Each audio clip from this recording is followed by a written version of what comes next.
Kita mulai saja ya. Bismillahirrahmanirrahim. Nawaitu ta'alluma wa ta'lima wa tadhakkura wa tadhkira wa naf'a wal intifa'a wal ifadata wal istifadah wal hatha 'ala at-tamassuki bi kitabillahi wa sunnati rasulihi wad du'a ilal huda wad dalalata 'alal khair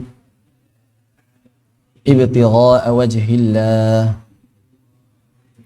wa mardatihi wa qurbih wa thawabih lil barakatil fatihah. A'udzu billahi minasyaitonir rajim. Bismillahirrahmanirrahim. Alhamdulillahi rabbil alamin. Maliki yaumiddin. Iyyaka na'budu siratal ladzina an'amta 'alaihim ghairil maghdubi 'alaihim. Amin ya rabbal alamin. Alhamdulillahilladzi arsala rasulahu bil huda wa dinil haqq liyudhhirahu 'alad dini kullih wa kafa billahi shahida walau karihal musyrikun walau karihal kafirun. Asyhadu an la ilaha illallah wahdahu la syarika lah wa asyhadu anna Muhammadan 'abduhu wa rasuluhu alladzi la nabiyya wa la rasula ba'dah. Allahumma shalli wa sallim ala sayyidina wa maulana Muhammadin wa ala alihi wa sahbihi wa man tabi'al huda ila yaumil qiyamah wa ba'd. Alhamdulillah kita telah sampai pada suratul Asr, di mana Allah Subhanahu wa taala berfirman sebelum surah Al-Asr. Itu adalah surah apa? At-Takatsur. At-Takatsur. Sebelum Al-Asr adalah At-Takatsur. Dan di dalam surah At-Takatsur Allah Subhanahu wa taala menggambarkan sebuah keadaan di mana manusia pada umumnya itu tidak memikirkan kehidupan akhirat. Alhaakumut takatsur hatta zurtumul maqabir. Alhaakum, telah melalaikan kalian, at-takatsur, gemerlap duniawi, hatta zurtum al-maqabir, sampai kuburan-kuburan itu mendatangi kalian. Itulah keadaan manusia. Itulah keadaan manusia. Jadi ketika Allah Subhanahu wa taala telah memberikan ancaman di surah Al-Qari'ah dengan kedatangan kiamat, maka Allah mengingatkan pada kita, alhaakumut takatsur. Ingat, kiamat itu dekat. Jangan sampai kalian tergoda oleh kenikmatan dunia. Ini hubungan antara surahnya. Bagaimana Allah Subhanahu wa taala menyusun surah itu, sebetulnya kalau kita tidak perlu memahami ayat secara detail, cukup memahami kandungan secara umum setiap surah, itu bisa mendapatkan pelajaran yang sangat berharga. Dari mulai Allah Subhanahu wa taala mengingatkan idza zulzilatil ardu zilzalaha, keadaan hari kiamat seperti apa. Kemudian Allah mengingatkan kita harus beramal saleh dengan al-adiyat. Kemudian Allah Subhanahu wa taala mengingatkan al-qari'ah itu sesuatu yang pasti terjadi. Kemudian Allah mengingatkan, kalian hari ini di dunia kok masih gini-gini aja. Ingat bahwa manusia itu, wal 'asr innal insana lafi khusr. Dan ini luar biasa. Allah Subhanahu wa taala ketika menggambarkan keadaan manusia menggunakan dua kalimat atau dua huruf taukid. Yang pertama inna. Kok begitu? Inna itu artinya sesungguhnya. Maknanya apa? Penegasan. Ini penegasan ini. Sesungguhnya. Jadi bukan sekadar manusia itu rugi. Sesungguhnya manusia itu rugi. Jadi kalau sudah sesungguhnya, pasti bukan sesuatu yang mungkin terjadi. Lalu kemudian Allah menegaskan kembali dengan penegasan yang lain, yaitu berupa menambahkan lam taukid. Lam taukid. Jadi ada dua lafaz taukid di sini. Penegasannya ada dua. Yang pertama dengan menggunakan sesungguhnya. Sesungguhnya. Yang kedua dengan menggunakan pasti. Udah nggak mungkin enggak. Jadi dua. Ini benar-benar menegaskan sesuatu yang pasti benar-benar terjadi. Innal insana. Dan al-insan ini menggambarkan manusia. Al-insan, jins, jenis manusia. Al-insan, lafi khusr, pasti fi khusr, dalam kerugian. Pasti berada dalam kerugian. Kerugian yang mana? Kerugian yang sifatnya umum. Mau dunia, mau akhirat. Khusr tidak terbatas. Nggak pakai alif lam kan? Kerugian yang tidak terbatas ya. Kerugian dimanapun, kapanpun. Tapi Allah membatasinya dengan keadaan. Tapi ada loh manusia yang nggak rugi. Begitu. Illa dengan kata illa. Alistisna. Pengecualian. Jadi dapat dipastikan seluruh manusia itu rugi. Tanpa terkecuali. Mau di dunia, mau di akhirat. Tapi kok banyak orang di dunia yang senang-senang. Tapi kok banyak orang di dunia yang mendapatkan harta berlimpah. Tapi kok banyak orang di dunia yang mendapatkan kedudukan, jabatan, kenikmatan duniawi. Pertanyaan. Kedudukan, jabatan, harta, kemewahan dan kemegahan dunia itu hakikatnya keuntungan atau kerugian, dan apa alasannya?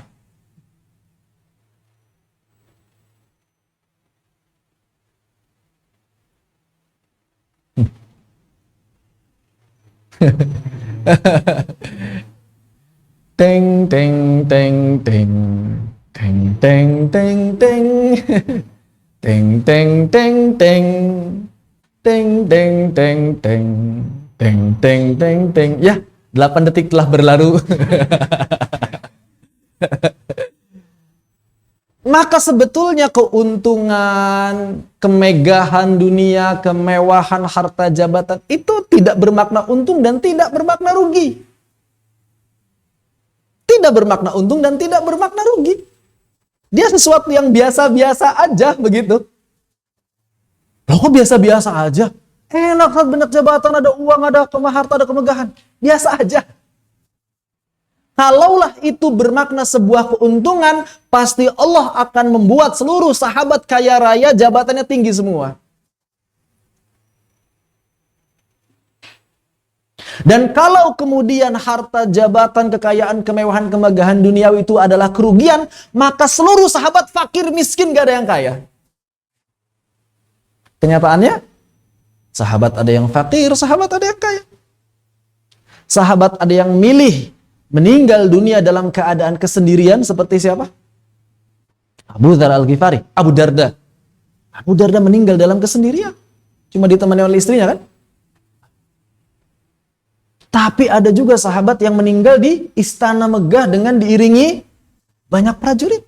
Tidak masalah, itu bukan bermakna keuntungan atau kerugian. Tapi kok saya lihat orang yang kaya bahagia. Tidak ada orang kaya yang benar-benar bahagia. Tidak ada orang kaya yang benar bahagia. Karena bukan di situ letak kebahagiaan yang sejati. Bukan di situ. Orang kaya bisa bahagia? Bisa. Sebagaimana orang miskin juga bisa bahagia. Dan orang miskin juga bisa menderita sebagaimana orang yang kaya juga bisa menderita. Maka bukan di situ letak kebahagiaan, bukan di situ letak penderitaan. Oleh karena itu, ikhwani wal akhawat fiddin arsyadakumullah, ketika para sahabat kemudian iri dengan para sahabat yang kaya raya, irinya karena apa coba? Nah, karena para sahabat bisa ibadah lebih dari kami orang-orang miskin ya Rasulullah. Pertanyaannya, sahabat yang miskin minta apa? Minta dikayakan? Enggak. Oh, kalau kita gimana minta ke Nabi? Ya Nabi kayakan saya dong, supaya saya juga bisa bersedekah. Ya, Para sahabat mikirnya nggak gitu, mereka tahu itu rizki dari Allah Subhanahu wa Ta'ala yang telah ditetapkan sesuai dengan takdirnya masing-masing. Maka mereka mengeluh, lalu kemudian Nabi memberi apa? Memberikan sebuah amalan. Puas sudah. Subhanallah, alhamdulillah, wa la ilaha illallah, Allah Akbar. Awalnya nggak dikasih tahu sama orang-orang kaya. Khusus buat kita aja ini. Orang kaya jangan kasih tahu. Biar mereka dengan pahala sedekahnya, kita dengan pahala zikirnya. Walaupun pada akhirnya orang-orang kaya tahu ternyata ngedenger. Ente punya amalan gak bagi-bagi gitu kan. Ngeluh lagi kan yang miskin ini. Ya Nabi, mereka mengetahui amalan kami. Ya sudah, kata Nabi apa? Dzalika fadlullahi yu'tihi man yasha. Ya itulah kelebihan yang diberikan Allah Subhanahu wa Ta'ala kepada siapa yang dia kehendaki. Nabi enggak berdoa supaya Salman Al-Farisi jadi kaya. Nabi enggak berdoa juga supaya Fatimah itu jadi kaya sehingga tidak harus berlatih menggiling tepung. Betul? Ketika Fatimah, putri beliau sendiri mengeluh pada Nabi SAW, ya Nabi, aku ini menantumu, aku ini putrimu, dan Ali adalah menantumu. Cobalah ingatkan Ali, kasih saya pembantu. Lah, Nabi tahu Ali fakir. Ngapain pembantu? Apakah engkau ingin aku tunjukkan, kata Nabi SAW, yang lebih baik dari itu? Apa kata Nabi? Zikir. Masuk akal nggak? Nah, ternyata zikrullah, keuntungan duniawinya menguatkan jasad. Makanya Nabi memberikan zikir kepada Fatimah supaya kuat. Dan oleh karena itu tidak heran apabila nanti di akhir zaman, kita masih sekarang, Nabi menggambarkan ada 3 masa kekeringan, 1 masa sepertiga kenikmatan dicabut, periode berikutnya sepertiga kenikmatan lagi dicabut, dan periode yang ketiga sepertiga kenikmatan dicabut lagi, sehingga tidak ada kenikmatan dari bumi dan dari langit. Semua manusia kelaparan, kecuali siapa? Mereka yang zikir. Kata para sahabat, loh terus mereka makan apa? Kata Nabi, makanan mereka zikir tuh. Makanan mereka zikir. Cuma yang jadi masalah, kita ini seringnya nggak percaya, nggak punya iman. Percaya nggak? Zikir ini bisa menguatkan jasad. Emang iya kan ya? Nah, itu kan, itu masalahnya. Itu masalahnya. Zikir itu menguatkan jasad. Jadi kalau antum pengen kuat, pengen perkasa, Bang Idol, nggak cukup nge-gym, nggak cukup. Zikir. Nge-gym, kuat, badan gede, ada musuh di depan mata, kabur kalau jarang zikir. Gentar. Tapi dengan zikir, pedang belum terayun, kepala sudah terputus. Gitu kan gambaran perang Badar? Baru juga mau ngangkat, kepala sudah putus. Di perang Badar. Sampai sebagian sahabat mengatakan, saya ngangkat pedang itu sambil ngantuk. Gak ketahan, ngantuk banget. Kok ngantuk? Ya saking nikmatnya perang kok ngantuk. Antum kalau misalnya dalam perang berkecamuk, hati yang sedang panas, mungkin gak tidur? Jangankan perang, mau ujian aja kadang-kadang. Bisa tidur. Ya kan? Ini dalam keadaan perang, bukan mau perang, dalam keadaan di tengah medan perang. Sebagian sahabat bilang, aku terkantuk-kantuk ngangkat pedang, tapi tiba-tiba kepala terputus kemana-mana, di mana-mana. Oh, zikir yang menguatkan itu zikir. Ya. Kemudian, yang akan membuka pintu rezeki apa? Usaha bukan? Yang membuka pintu rezeki usaha bukan?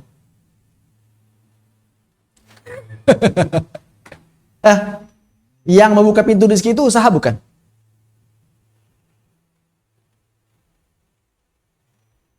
Halo? Usaha? Usaha dulu baru takwa? Usaha untuk bertakwa. Kasab. Mencari penghidupan. Mencari penghidupan itu kunci untuk membuka rezeki atau bukan? Nah, di antaranya dalilnya.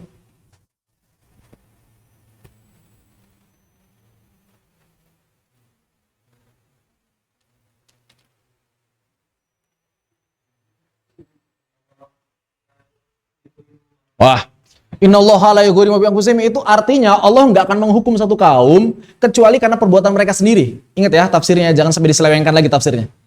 Innallaha la yughayyiru ma biqaumin hatta yughayyiru ma bi anfusihim. Artinya Allah tidak akan menghukum satu kaum kecuali karena perbuatan mereka sendiri.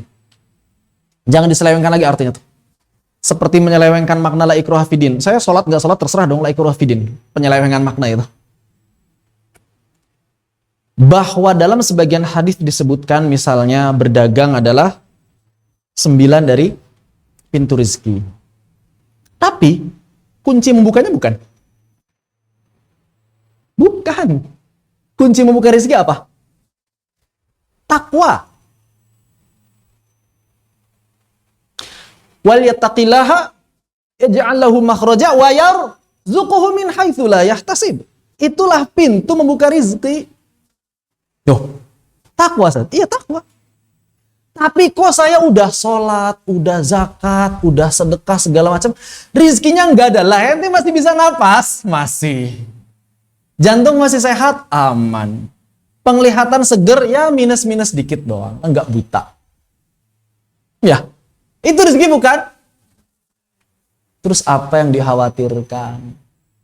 Wahai manusia. Apa yang dikhawatirkan? Masalahnya cuma satu. Iman.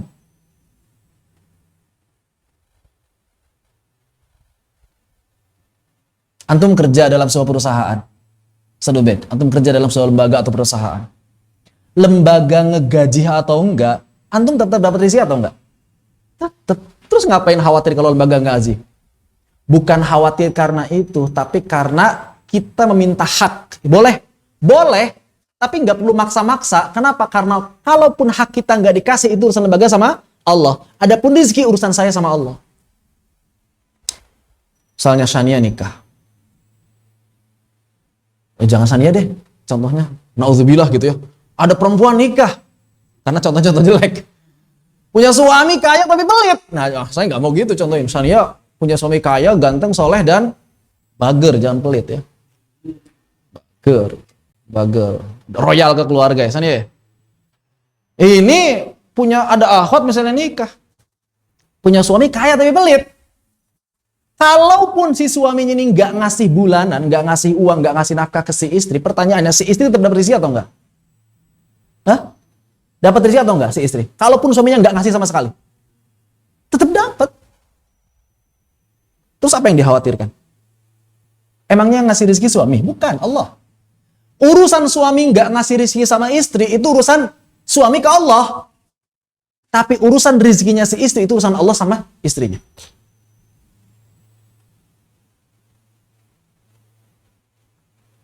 Ya kan? Makanya saya sering bilang kan, gajah kalau makan itu berapa kilo rumput sehari? Yang pasti lebih banyak dari kita lah ya, porsi makannya ya. Lebih banyak atau lebih sedikit dari kita porsi makan gajah? Kan? Lebih banyak. Gajah tidur nggak sih? Tidur. Manusia yang porsinya cuma 3 piring, kok rela-rela nggak tidur demi 3 piring?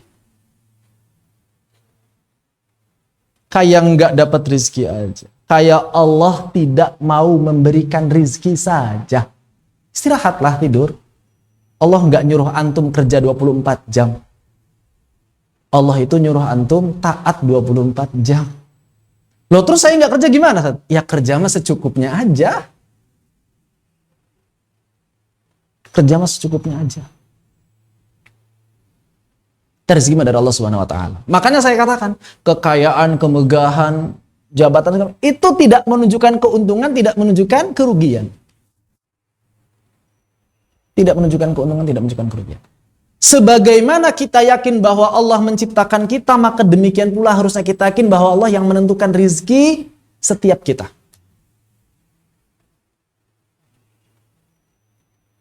Dan Allah nggak suka sama orang yang sok kuat ya. Saya pasti bisa mencari rezeki buat diri saya sendiri. Emang siapa lu? Kata Allah. Siapa lu? Banyak orang kayak gitu kan? Saya pasti bisa. Kata Allah. Pasti bisa. Siapa lu? Makanya hati-hati kalau ngasih motivasi ya. Ke anak-anak. Jadi harusnya dikasih bukan motivasi, melemahkan. Saya itu nggak bisa, saya itu lemah. Tapi bersama Allah kita pasti bisa. Nah harusnya gitu. Itu baru Allah senang tuh. Kalau udah dibawa-bawa Allah senang. Tapi kalau saya pasti bisa, saya kuat, saya adalah orang pinter. Nggak boleh. Allah nggak suka sama orang yang sombong kayak gitu. Ya, kata Allah, engkau sudah lupa siapa yang memberikan kekuatan, siapa yang memberikan kecerdasan, siapa yang memberikan kemauan. Maka kalau ngasih motivasi ke anak-anak, kalau disuruh ngasih motivasi, hati-hati. Bahasa motivasinya diubah. Kita ini lemah, kita ini nggak bisa ngapa-ngapain. Ya, khuliqal insanu dha'ifa, kok manusia diciptakan dengan keadaan lemah. Kemudian apa lagi? Betapa banyak keburukan manusia. Cuma satu kebaikannya fi ahsani taqwim. Sisanya manusia diciptakan dalam keadaan lemah, membangkang, sukanya banyak banget lah. Lemah manusia. Lalu siapa yang menguatkan? Allah. Yang menguatkan Allah. Begitu ya. Maka di sini pengecualian orang yang tidak rugi tidak sama sekali berkaitan dengan hal-hal yang sifatnya duniawi. Belas. Sama sekali. Maka siapa orang yang beruntung? Illalladzina amanu. Mau dia miskin, mau dia kaya, mau dia jabatan rendah atau tinggi. Yang penting yang pertama syaratnya beriman. Tapi kok kalau misalnya beriman miskin kayak gimana Ustaz ya? Ya kan gimana? Enggak kenapa-kenapa. So what gitu loh. Abu Darda semiskin apa? Abu Dar, Ali bin Abi Thalib, kurang miskin apa? Beliau adalah khalifah yang keempat menantunya Nabi. Kerjanya sama siapa? Sama orang Yahudi. Ngangkutin air. Nimba air. Kuli. Satu ember, beberapa butir kurma kan begitu. Coba antum bayangkan, menantunya Nabi, kuli kerjanya. Ngangkutin air. Fakir. Bahkan Nabi sendiri fakir dalam artian tidak punya pekerjaan tetap ketika sudah jadi Nabi. Apa kerjaan Nabi setelah jadi Nabi? Ya Nabi kerjaannya. Makanya kalau misalnya ada orang kan, kadang-kadang orang bilang begini, kalian itu sebagai seorang da'i, harusnya kayak Nabi dong, jadi pedagang. Ya, Nabi jadi pedagang sebelum jadi Nabi. Udah jadi Nabi tinggalin semuanya. Bahkan hartanya Khadijah habis. Ketika jadi Nabi sudah hartanya semua diserahkan buat dakwah. Terus jadi apa? Jadi Nabi. Kerjanya apa? Jihad, jihad, jihad, jihad, jihad. Itu kerja Nabi. Makanya Nabi mengatakan ghanimah adalah harta terbaik. Itulah harta yang paling banyak didapatkan oleh Nabi SAW. Yang pertama ghanimah, yang kedua hadiah dari para sahabat. Yang ketiga sedekah pada istri-istri yang kemudian diambil oleh sebagiannya diambil oleh beliau. Begitu. Ya. Jadi yang pertama itu beriman. Mau dia miskin, mau dia kaya, mau dia jabatannya tinggi, mau dia jabatannya rendah. Kita beriman. Baru kita berpotensi, belum beruntung ya, berpotensi lepas dari kerugian. Belum untung. Nggak rugi kan bisa jadi seimbang. Ya. Tapi potensi nggak rugi. Maka syarat pertama adalah beriman. Kenapa? Karena orang beriman itu akan mendapatkan Rahman dan Rahim sekaligus. Beda sama orang-orang yang tidak beriman yang hanya mendapatkan Rahmannya saja.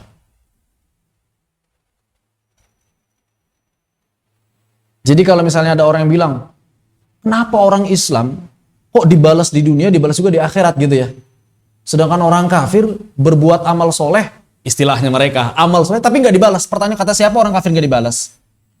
Setiap amal itu dibalas. Cuma orang-orang kafir balasannya langsung di dunia saja. Kebaikan orang kafir itu dibalas langsung di dunia saja. Dengan apa ya? Dengan rizki. Mereka masih bisa hidup, mereka punya anak, mereka usahanya sukses. Itulah bagian dari balasan Allah Subhanahu wa Ta'ala atas sebagian kebaikan yang telah mereka lakukan. Itu rahmannya Allah Subhanahu wa Ta'ala. Cuma di akhirat jangan harapin apa-apa, karena mereka tidak pernah mengharapkan kehidupan akhirat. Begitu. Illal ladzina aman. Tapi yang namanya iman gak cukup iman doang. Kenapa? Karena iman itu al-qaulu bil lisan. Yang kedua, wat tasdiq bil qalb. Yang pertama harus mengatakan dengan lisan. Bagaimana cara bukti bahwa kita beriman? Ya syahadat.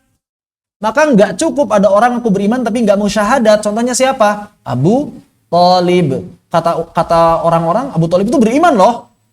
Buktinya? Pertama, bukti lisannya mana? Nggak ada. Maka mau tidak mau, suka tidak suka, kita harus rela menerima kenyataan bahwa Abu Thalib ini bukan orang beriman. Berbeda seperti keyakinan sebagian orang Syiah. Mereka mengatakan Abu Thalib itu beriman dalam kesembunyiannya. Padahal Abu Thalib masuk neraka kan? Hadisnya sahih dari Nabi Sallallahu Alaihi Wasallam. Begitu. Kenapa? Karena nggak mau mengucapkan dengan lisan. Maka syaratnya orang ingin menjadi beriman harus mengucapkan dengan lisan. Apa itu syahadat? Baru kemudian meyakini dengan hati. At-tasdiq bil qalb. Dan tidak cukup dengan dua itu saja, harus al-amalu bil jawarihi wal arkan. Mengamalkan rukun-rukun iman dengan seluruh anggota badan. Oleh karena itu Allah menggandeng iman dengan illalladzina amanu wa amilus solihat. Harus ada amal soleh, nggak cukup dengan iman. Kalaulah iman ini bermakna ilmu, maka ilmu saja belum cukup tanpa amal.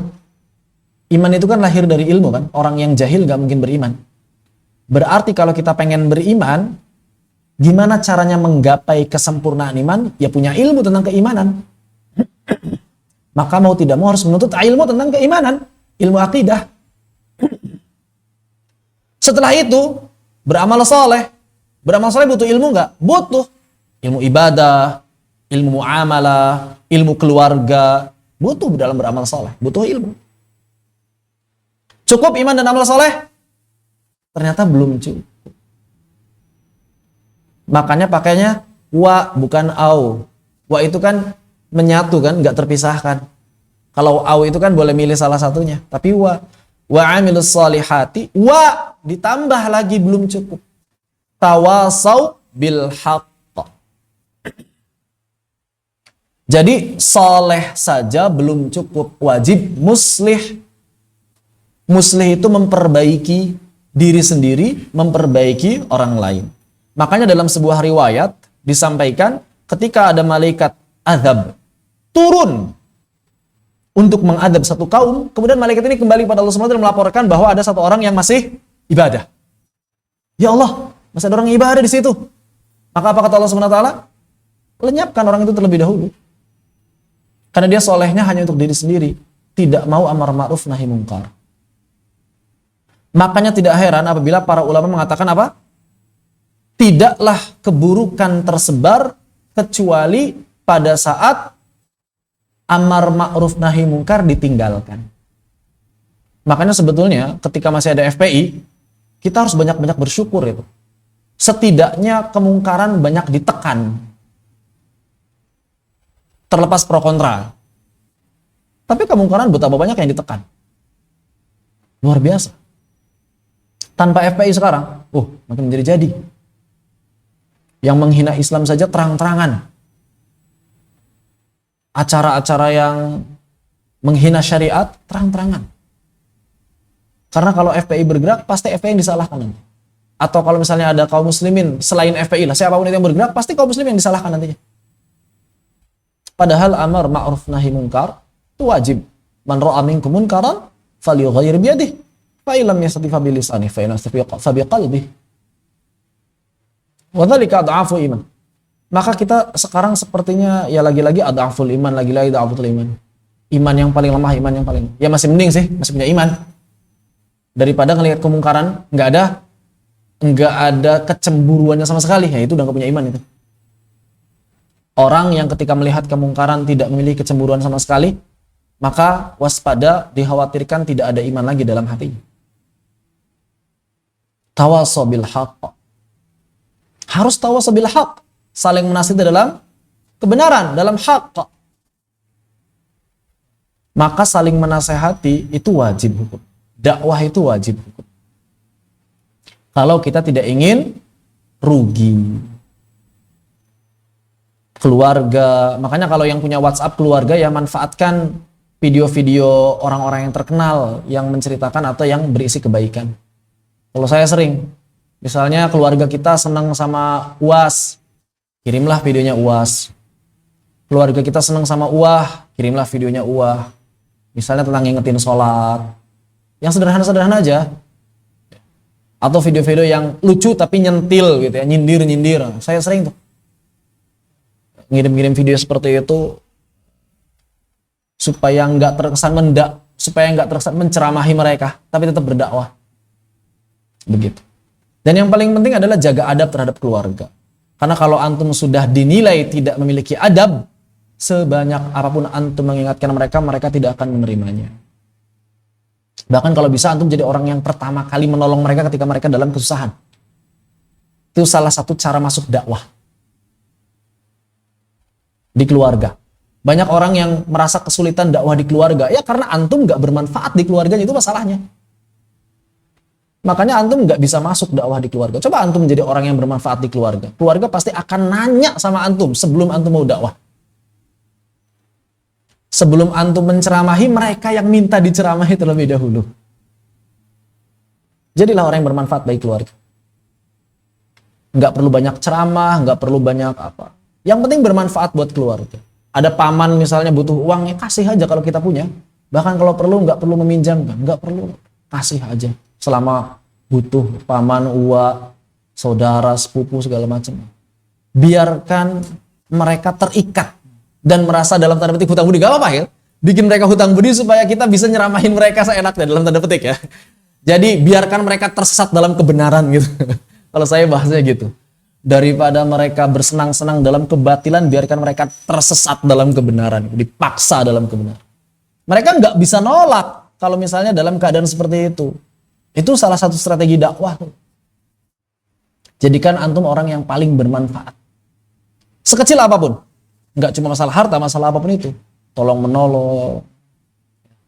Kalau misalnya masalah mengunjungi kan senang deh. Orang-orang tua itu dikunjungi senang. Kalau antum sering ngunjungin misalnya kakek, nenek, atau adiknya, kakek adiknya, mereka senang. Di aku saudara gitu kan. Walaupun mungkin cuma bawa rangginang.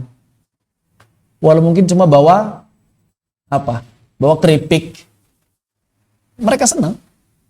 Begitu. Seperti itu. Itulah cara masuk dakwah. Jadi enggak mesti dengan sesuatu yang wah dakwah. Bahkan bisa jadi antum datang misalnya, ngelihat ada piring berantakan, antum cuci, jangan nyuci, enggak apa. Oh, senang gitu orang. Tentu saja niat kita lurus untuk Allah Subhanahu wa taala. Membantu mereka. Dan kita berharap itu bagian dari takliful qulub, mengikat hati mereka. Begitu. Namun tidak cukup sampai tawasabil haq saja, Allah menegaskan tawasobis sabr. Saling menasihati dalam kesabaran. Kenapa? Karena tidak cukup kita beriman, beramal soleh dan berdakwah tanpa kita menguatkan kesabaran di dalamnya. Sabar dalam apa? Sabar dalam keimanan, sabar dalam amal soleh, sabar dalam dakwah, dan sabar dalam kesabaran itu sendiri. Jadi sabar ada batasnya enggak? Halo? Sania, sabar ada batasnya enggak? Saudara Sisi, sabar ada batasnya enggak? Enggak ada? Yakin, subhanallah, sabar sekali. Apa bagaimana Pak? Ada batasnya enggak? Dalilnya mana? Ya ayyuhalladzina amanusbiru sabiru. Udah sabar, kuatkan kesabarannya. Jangan merasa lemah. Sabar enggak ada batasnya. Berarti kita diam. Nah, itu masalahnya. Sabar itu bukan diam. Sabar itu bukan pasrah. Sabar itu adalah tetap berusaha, tetap bertawakal, tetap berdoa pada Allah Subhanahu wa taala. Itu namanya sabar. Makanya Allah mengatakan ya ayyuhalladzina amanusbiru wasabiru warabitu. Bukan diam aja, ribat antum sana di perbatasan. Kalau ada musuh, sabar. Habis itu kuatkan kesabaran. Habis itu berangkat, jangan diam aja. Oh, katanya sabar ya Allah. Sabar itu bukan diam. Misalnya saudara-saudara kita dari Palestina, sabar ya saudara-saudaraku. Sabar aja, sabar. Diam aja, diam. Bukan diam, sabar itu sambil ngelawan. Enggak berhenti melawan, itulah kesabaran. Makanya ribat. Ribat itu apa artinya? Berjaga di perbatasan. Ribat. Berjaga di perbatasan negeri. Ribat. Pahalanya besar itu. Ribat.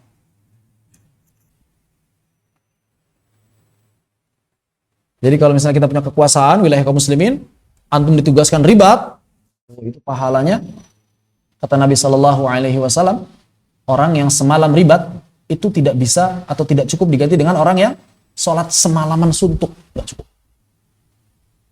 Jadi pahalanya lebih besar ribat daripada orang yang sholat semalaman suntuk dan siangnya berpuasa. Kata Nabi, orang yang ribat lebih tinggi lagi, lebih mulia lagi. Makanya debu ribat, debu-debu yang menempel di kakinya orang yang ribat itu mulia dan menjadi saksi di akhirat. Ribat. Jadi bukan diam, oh Israel nyerang, udah sabar. Jeger sabar. Bukan. Ribat kalau mau sabar sana, maju. Jaga perbatasan. Ya. Dan ini bisa diaplikasikan, bisa kita kiaskan, bisa kita analogikan dalam kehidupan yang lain. Walaupun konteksnya konteks jihad. Antum sabar dan kemudian antum berusaha. Bukan diam. Sabar itu berusaha. Taib. Ini makna secara umum. Dan Al-Hafidh Ibnu Katsir dalam tafsirnya beliau membawakan sebuah riwayat bahwa makna al-asr itu ada dua. Yang pertama adalah masa, zaman, dan ini adalah makna yang masyhur. Adapun yang kedua adalah al-ashi, yaitu waktu sore atau waktu asar. Fil ashi wal ibkar, orang yang zikir dalam waktu petang dan juga pagi. Bukroh pagi, ashi itu adalah petang sore, waktu asar. Kenapa sebagian ulama berpendapat demikian? Qil ini pendapat yang ya bisa ditinjau kebenarannya lah ya. Qil karena kiamat terjadi ba'dal asr. Kiamat itu ba'dal asr. Ba'da asar, petang hari.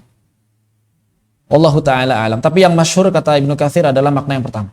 Yang kedua, Ibnu Katsir juga membawakan sebuah riwayat dari At-Tabarani, dari Hammad ibn Salamah, dari Thabit, dari Abdullah ibn Husn. Qala kana rajulani min ashabi Rasulillah sallallahu alaihi wasallam idza taqaya lam yatafarraqa illa ala ayaqra'a ahaduhuma 'ala al-akhar suratul 'asr ila akhiriha thumma yusallimu ahaduhuma 'ala al-akhar. Tidaklah dua orang sahabat di zaman Nabi sallallahu alaihi wasallam bertemu dalam sebuah pertemuan, maka mereka tidak akan berpisah kecuali salah satunya membacakan surah Al-Asr pada yang lain. Dan baru ketika mereka membacakan surah Al-Asr, setelah itu mereka mengucapkan salam. Oleh karena itu, menurut para ulama, wabil khusus dalam madhab Imam Asy-Syafi'i, misalnya dalam Hasyiah Bajuri, disebutkan bahwa disunnahkan dalam sebuah majlis untuk mengakhiri setiap majlis dengan suratul Asr. Berdasarkan dalil ini. Ya. Dan itu yang mulai saya biasakan. Tabarukan dengan hadis ini dengan kebiasaan sebagian sahabat Nabi Sallallahu Alaihi Wasallam. Kemudian di sini disampaikan, qala Syafi'i radhiyallahu an. Berkata Imam Asy-Syafi'i radhiyallahu an. Jadi radhiyallahu an itu bukan khusus buat sahabat ya, boleh buat ulama, boleh juga buat orang-orang yang kita muliakan, yang kita harapkan dia diridhoi Allah Subhanahu wa taala. Itu tidak masalah. Lau faqarna sakuluhum fi hadhihi surah lakafathum. Kalaulah manusia seluruhnya itu benar-benar memikirkan, mentadaburi surah ini secara utuh, maka itu sudah cukup bagi mereka. Jadi nggak perlulah antum mikirin mentadaburi seluruh Al-Quran. Antum cukup tadaburi surah ini dengan benar, udah cukup buat antum jadi bekal kehidupan. Ya memangnya selain imal, amal soleh, dakwah dan sabar, apalagi? Apalagi dalam hidup ini? Gak ada. Itu yang wajib. Pertanyaannya, berapa lama atau berapa banyak porsi kita selama sehari misalnya? Berapa jam coba? Untuk menghabiskan, menggeluti iman, amal soleh, dakwah dan sabar. Dibandingkan dengan dunia.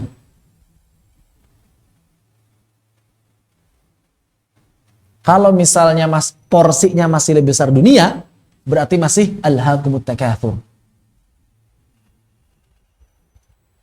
Si alhaakum berarti antum masih terlalaikan dengan kemegahan dunia.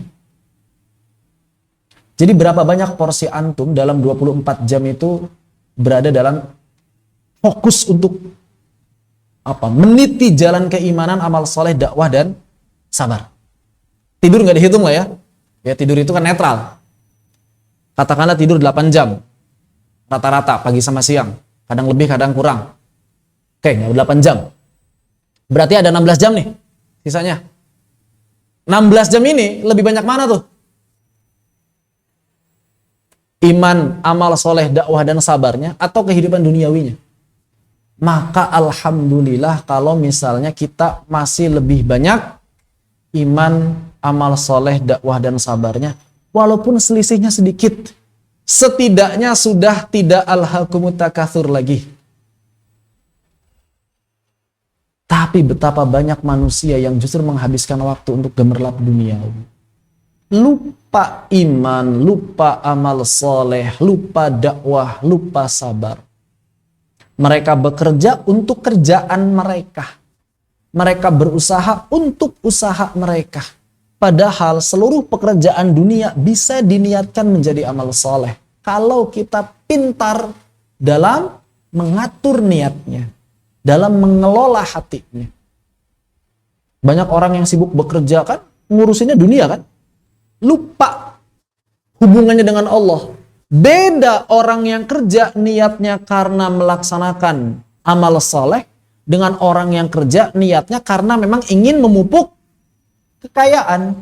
Orang yang kerja niatnya ingin memupuk kekayaan pasti lupa aturan Allah. Makanya nggak heran kalau misalnya hari ini kok banyak orang Islam kerja tapi korupsi. Bukan cuma pejabat, bukan. Kita nggak ngomongin pejabat. Hampir setiap lini kehidupan. Dari yang paling tinggi sampai bahkan yang paling rendah sekalipun. Korupsi itu sudah terjadi.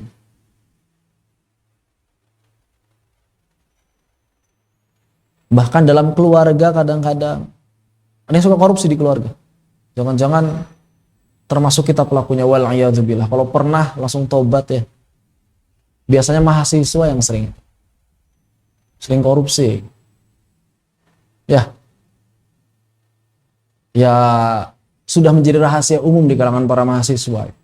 Minta uang buku 30.000 padahal bukunya 25.000. Bu, semesteran hari ini bukunya banyak sekali. Berapa? Hampir 500.000 padahal cuma 300.000. 20.000-nya kemana? Ya dikorupsi lah. Korupsi. Dalam masalah nilai, udah menjadi rahasia umum. Bahwa ketika kita ujian akhir UN, bahkan kalau kita itu nggak ngasih tahu jawaban sama orang, kita yang dimarahin. Kamu itu kalau pinter bagi-bagilah jawaban sama yang lain. Supaya nilai sekolah kita tinggi. Bukan karena Allah. Bukan karena Allah. Karena apa? Yang nggak tahu karena apa. Berarti porsinya bukan untuk iman, amal soleh, dakwah, dan sabar. Udah alhaakumut takatsur lagi berarti. Apalagi dalam masalah apa? Sekolah, ujian, jabatan apalagi lah. Udah makin pusing ya. Kerjaan, bagaimana bos menipu karyawan menipu bosnya, itu udah biasa. Ya kan? Hari ini seperti itu. Keadaan kita hari ini seperti itu. Maka beruntunglah, bersyukurlah kita kalau misalnya dijauhkan dari perkara-perkara yang demikian, walaupun mungkin dahulu pernah melakukannya. Ya kan? Bahkan perkara-perkara yang urgen seperti misalnya rumah sakit. Tidak jarang kan? Saya nggak bilang semuanya, tapi cukup banyak kasus-kasus tertentu di mana sebagian perawat misalnya, sebagian rumah sakit misalnya, dalam tanda petik menipu para pasiennya. Begitu. Sudah terlalu banyak kasus-kasus seperti itu. Artinya bukan dilakukan untuk Allah. Porsi iman, amal soleh, dakwah dan sabarnya udah hilang, sudah tidak ada. Makan. Kita makan buat apa? Buat apa, Bang Irun? Makan buat apa? Hah? Buat apa? Enggak, maksudnya tujuan makan buat apa? Sayang kalau cuma buat aktivitas apa? Main bola. Makan itu niatkan agar kita bisa beribadah. Jadi ibadah. Tapi berapa banyak orang yang niat makannya pengen ibadah? Kebanyakan orang makan itu karena perut. Bahkan sebagian orang sekarang bukan makan karena perut, tapi makan untuk lidah. Parah banget itu makan buat lidah itu.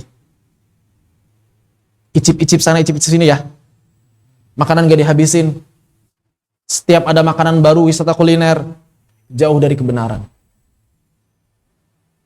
Apa manfaatnya? Mafi faidah, gak ada faidahnya sama sekali.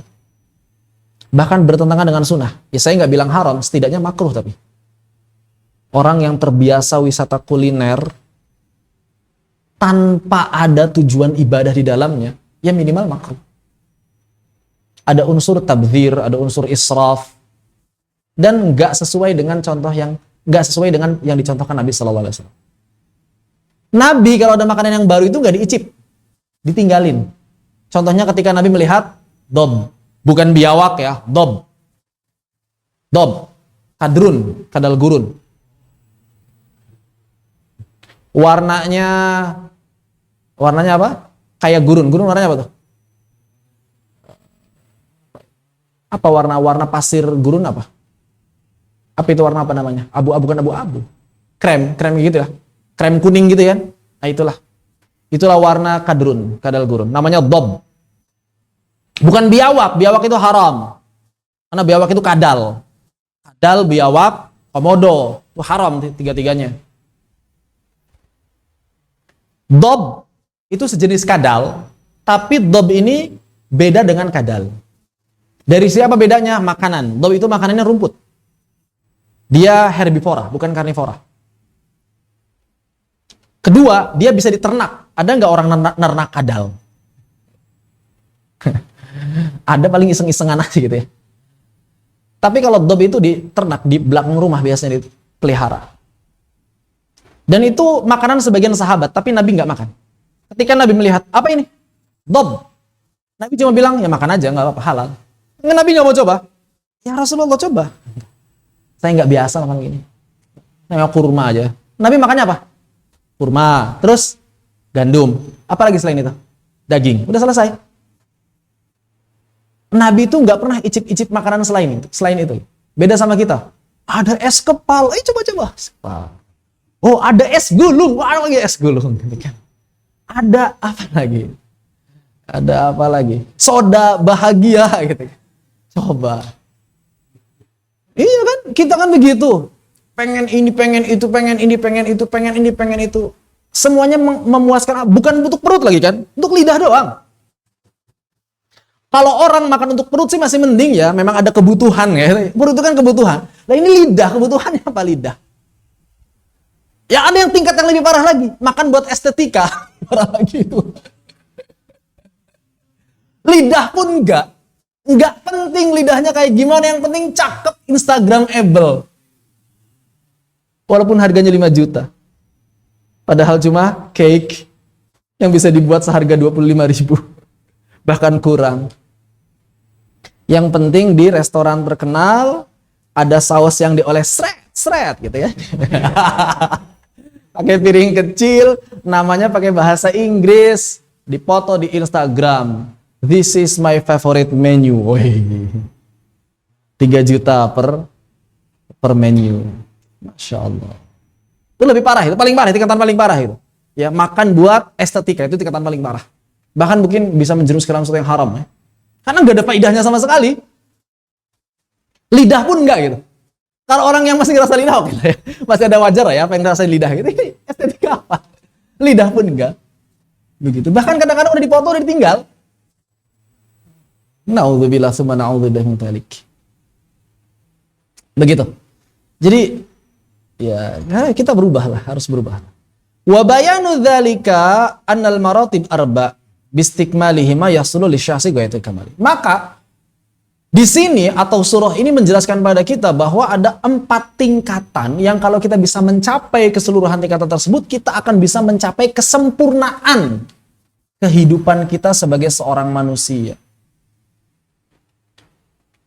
Ujung yang paling sempurna itu kalau kita bisa mencapai 4 tingkatan ini. Jadi ini seperti tangga. Orang yang baru beriman itu baru level 1. Easy gitu ya. Naik amal soleh yang medium. Naik dakwah hard. Kalau udah sabar itu udah ekstrim. Levelnya level ekstrim. Paling tinggi. Kita levelnya level yang mana? Masih level easy atau medium atau sudah hard atau sudah ekstrim. Maka semakin rendah level kita, semakin berkurang kesempurnaan kita. Semakin tinggi level kita, maka semakin sempurna keadaan insaniyah kita. Keadaan insaniyah kita. Gitu. Ihdaha ma'rifatul haqq. Maka yang pertama adalah iman. Apa itu iman? Iman itu adalah ma'rifatul haqq. Memahami, mengetahui kebenaran. Makanya butuh ilmu. Tidak mungkin ada orang berilman tanpa ilmu. Makanya sebagian ulama mengatakan iman tanpa ilmu itu la yasih, nggak sah. Orang yang beriman tanpa ilmu itu nggak sah. Berilmunya minimal tuh tahu antum tuh beriman ngapain gitu. Jangan sampai nggak tahu sama sekali. Ya minimal tuh tahu saya beriman itu maksudnya adalah menaati Allah, menaati Rasulullah. Minimal segitulah. Jangan sampai nggak paham sama sekali. Antum beriman maksudnya apa sih? Apa ya? Beriman aja nih saya pokoknya. Lahir dalam keadaan Islam. Aduh, gimana ceritanya? Makanya sebagian ulama, bahkan sebagian besar ulama mengatakan orang yang beriman tanpa ilmu itu nggak sah imannya. Jadi kalau misalnya ada orang, enak dong, ente berpendapat bahwa orang-orang yang lahir dalam keadaan muslim itu muslim. Iya, secara hukum duniawi muslim, cuma di akhirat, wallahu a'lam. Allah nerima keislamannya atau enggak. Bisa jadi dia jahilnya jahil super jahil, jahil murakkab. Cuma ngaku doang Islam, kan jahil ada dua. Jahil basit, jahil murakkab. Jahil basit itu jahil yang ditolerir. Ya orang yang memang nggak tahu, nggak paham, tapi dia sudah belajar atau nggak sempat belajar. Itu namanya jahil basit. Kalau jahil murakkab itu orang yang nggak mau belajar dan nggak mau tahu. Jahil murakkab itu. Ada yang lebih parah dari jahil murakkab. Apa? Udah nggak mau belajar, nggak mau tahu, tapi sok tahu. Itu level tingkat kedua dari jahil murakkab. Ada lebih parah lagi, level tingkat berikutnya. Apa itu? Nyalahin orang lain. Itu parah lagi. Itu level paling parah. Jahil murakkab yang paling parah. Udah nggak mau belajar, nggak mau tahu, nggak mau belajar, sok tahu, nyalahin orang lain aja. Parah sekali. Jahil murakkab yang paling parah. Maka golongan seperti itu, wallahu alam diterima atau enggak iman Islamnya. Gimana mau diterima iman Islamnya? Mereka aja nggak paham apa itu iman. Mereka aja nggak paham apa itu Islam. Orang-orang kafir Quraisy, kenapa mereka nggak mau syahadat? Karena mereka paham syahadat. Kita, kebanyakan di antara kita, mengucapkan syahadat tiap hari tapi nggak paham apa itu syahadat. Itu perbedaannya. Makanya di Sulul Taufik, kita belajar syahadat dulu kan pertama. Karena itu inti dari pemahaman keimanan kita. Syahadat la ilaha illallah itu apa, Muhammad Rasulullah itu apa. Gitu ya. Jadi yang pertama harus ma'rifatul haq, memahami, mengetahui kebenaran. Tingkat ma'rifah. Jadi tingkat ma'rifah itu bukan orang yang enggak sholat. Ma'rifah itu orang yang beriman. Orang yang faham la ilaha illallah Muhammad Rasulullah. Nah ma'rifah. Antum sudah paham la ilaha illallah Rasulullah. Antum berarti sudah ma'rifah semuanya. Sudah tingkatan ma'rifah antum. Ya. Kalau orang yang enggak kenal itu jahil namanya berarti. Seperti itu. Jadi sudah ma'rifah. Atsaniyah yang kedua, amaluhu bihi, maka mengamalkannya. Mengamalkan ma'rifah antum. Jadi ma'rifah itu bukan dibiarkan. Sebagian orang beranggapan kalau sudah sampai ma'rifah maka satu tingkat menuju hakikat. Setelah itu kita nggak butuh syariat. Keliru. Ma'rifah itu harus diamalkan. Ma'rifah itu harus diamalkan. Bahkan ma'rifah kalau di sini tingkatan terendah ya. Dari kesempurnaan manusia, bukan tingkatan tertinggi, tingkatan terendah ma'rifah itu. Lalu terus hakikatnya di mana? Hakikatnya adalah amal. Jadi hakikatnya itu adalah amal. Jangan dibalik. Syariah, ma'rifah, hakikat gitu kan. Syariat itu amal, ma'rifah itu amal dengan memahami amalannya. Hakikat nggak beramal pun nggak apa-apa. Ini kata siapa? Nggak ada tingkatan seperti itu. Nabi pun sampai wafatnya masih sholat. Memangnya Nabi nggak mencapai derajat hakikat? Nabi yang paling hakikat lah. Tapi masih sholat. Maka berarti hakikat itu apa? Malubihi, beramal. Jadi tingkatan level hakikat yang sesungguhnya adalah beramal. Kalau ada orang yang ngaku hakikat tapi nggak beramal, berarti palsu, dusta. Udah jelas, nggak usah ragu terhadap kedustaan mereka. Itu biasa jahil-jahil murakab. Jahil-jahil murakab tuh ya. As-salitsah yang ketiga. Jadi yang pertama adalah ma'rifah, berikutnya amal, ta'limuhu man la yusinuhu. Mengajarkan orang-orang yang belum paham. Ngajar, dakwah, ngasih tahu, walaupun dengan tulisan. Ngajar itu nggak mesti harus dalam tabligh, nggak mesti dalam ceramah, kultum, nggak mesti. Bisa jadi antum bikin meme, tapi harus ini ya, jangan asal-asal meme ya. Banyak orang asal meme nggak konsultasi sama ustadz gitu, asal-asal aja ngambil kesimpulan gitu kan. Itu juga nggak begitu. Kalau mau bikin meme, bikin podcast dakwah atau bikin video-video pendek, boleh, itu bagian dari dakwah. Antum bikin konten misalnya, kapan bikin konten? Bikin konten. Apa bikin konten ya? Sama Ustaz Aswi sama Shania bikin konten. Apa konten tajwid kayak konten apa kita terserah, yang penting bermanfaat buat orang lain. Kita di-share di grup keluarga, di WhatsApp keluarganya begitu kan. Enggak apa-apa. Bikin konten yang bermanfaat. Kontennya bukan konten-konten yang menggurui, tapi bisa memberikan pelajaran. Begitu. Bikin konten gak masalah. Kalau memang ada yang mahir bikin konten, ada yang mahir ceramah sendirian, ada yang mahir nulis, ada yang mahir menggambar, silakan menggambar. Yang penting semuanya bermanfaat dalam rangka mengajarkan. Saya punya kenalan di Facebook, itu orang Bandung. Tahu channel I Sendal nggak? I Sendal. I Sendal ini menarik karena dia jago bikin animasi. Animasi itu tentang hari akhir, neraka, dajjal, nabi-nabi, dan itu banyak menarik perhatian orang-orang awam. Keagamaannya bagus dan sering diskusi, itu menariknya. Jadi dia orangnya open mind. Jadi kalau misalnya ada yang keliru ya saya koreksi, ini nggak begitu konsepnya. Gini-gini, oh iya, menuhun Kang, gitu biasa begitu. Udah lama cukup kenalan di Facebook, udah lama itu. Cuma belum pernah ketemu orang Bandung. Isendal, saya taunya dari komik Isendal, lucu-lucu gitu ya. Tapi ada pelajaran di dalamnya. Lucu juga Isendal itu. YouTube-nya banyak tuh. Jadi animasi dia biasanya bikin terus dibuat jadi video. Kadang-kadang dibuat jadi film pendek. Menarik. Dan yang nontonnya orang-orang awam rata-rata. Itu menarik itu. Ya, ada yang punya kreasi seperti itu nggak masalah. Bahkan ada yang jago bikin game gitu kan. Bikin game tentang Palestina, tahu kan ya? One person shooter itu.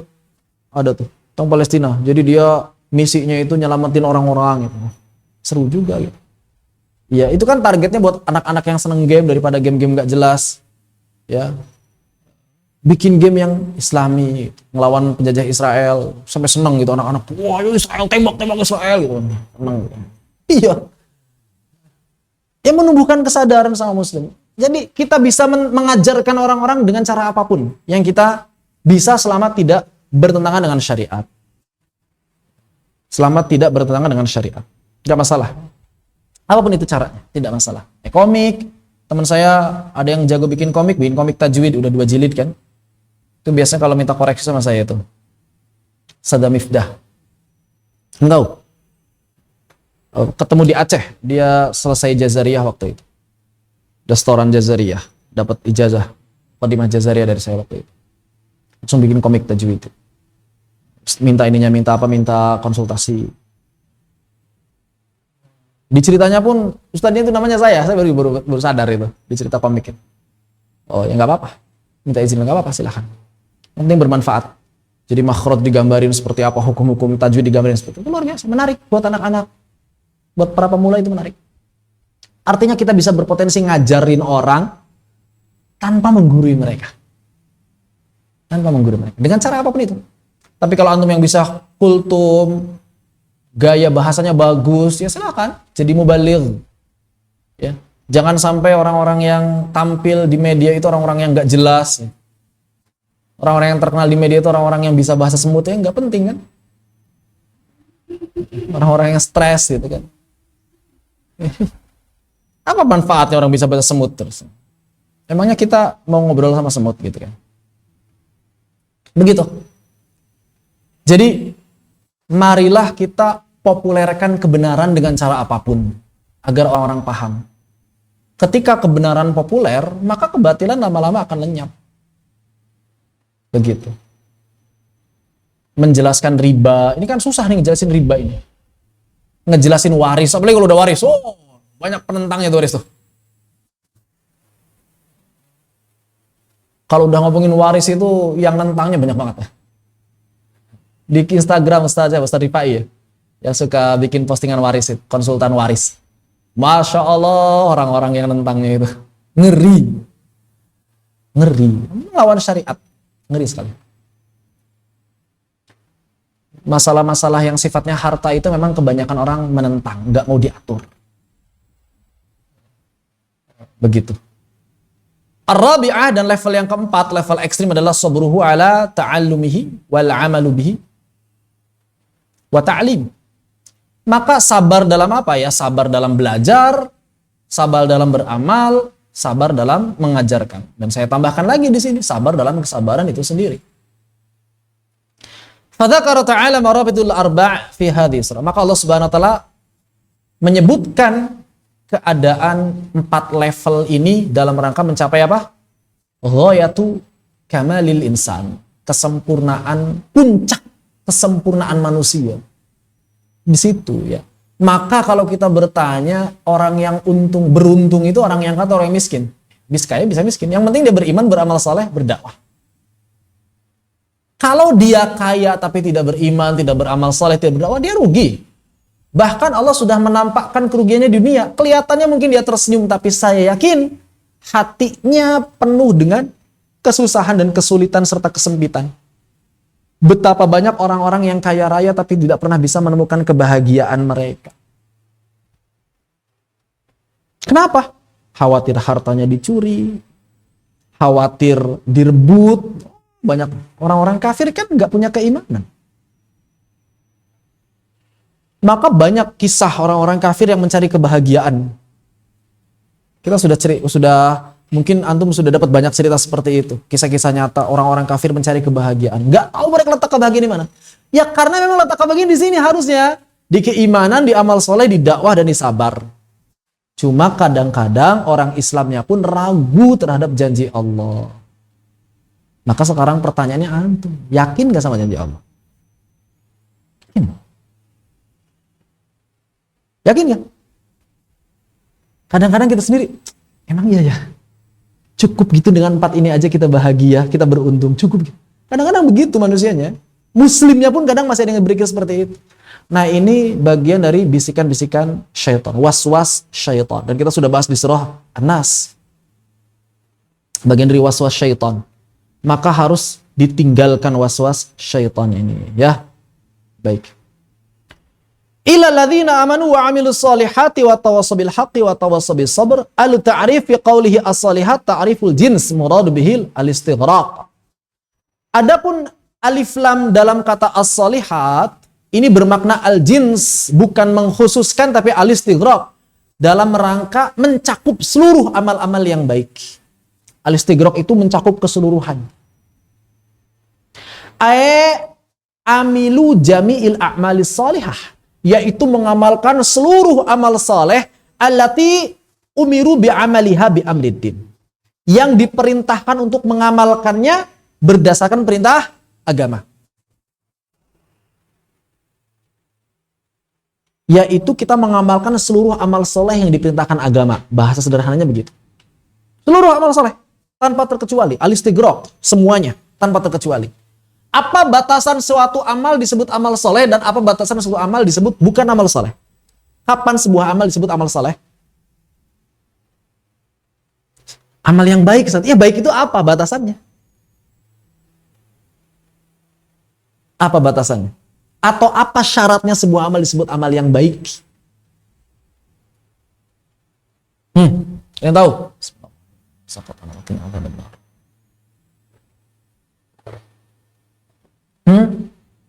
Kapan sebuah amal disebut amal baik? Kalau kita nggak tahu gimana cara beramalnya? Lah, gimana ceritanya ini? Yang di Zoom tuh suka ada yang ngetik, saya belum lihat-lihat. Oh, enggak. Fudail ibn Iyad. Siapa Fudail ibn Iyad? Saya pernah cerita kan? Di At-Tibyan ya. Fudail ibn Iyad itu mantan perampok ya. Yang kemudian taubat dan menjadi Imamul Haramain.